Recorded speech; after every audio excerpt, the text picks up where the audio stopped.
Hello. Explain na natin ang dual air cooler natin. So, sa mga gustong ayaw mag-timer, ganito lang dapat ang position yan. Ganyan lang. Pero hindi na siya gumagana pag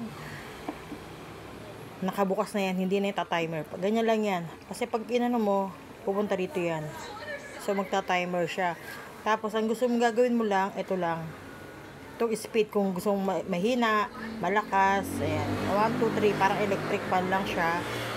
Tapos to swing, kung gusto mo, pindutin mo para mag-swing. Pero pag ayaw mo, kailangan mas mataas yan. Hindi siya pindutin. Pag ito yan. Pag ito naman cool, pindutin mo siya pag may tubig na. Pindutin mo siya para may tubig na. Para mag-recycle na yung tubig niya. Pindutin mo siya.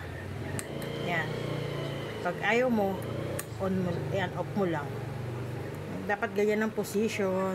Ayan, explain lang natin kasi sa mga nagtatanong. Ayan. Sa kung malalaman kung puno na ang tubig mo, dito mo nalagay yan. Siyempre pag sinali naman siya ng tubig, yan, hanggang dito lang, hanggang maximum. So siyempre makikita mo naman siya kung kumukunti yung tubig niya. Ayan. Tapos dito ko siya nilalagyan. Dito ko siya nilalagyan. Kaya madumi na kasi tagal ko na hindi nagagamit. Dito ko siya lalagyan ng tubig kasi ma-absorb naman yun. Saka yung dito.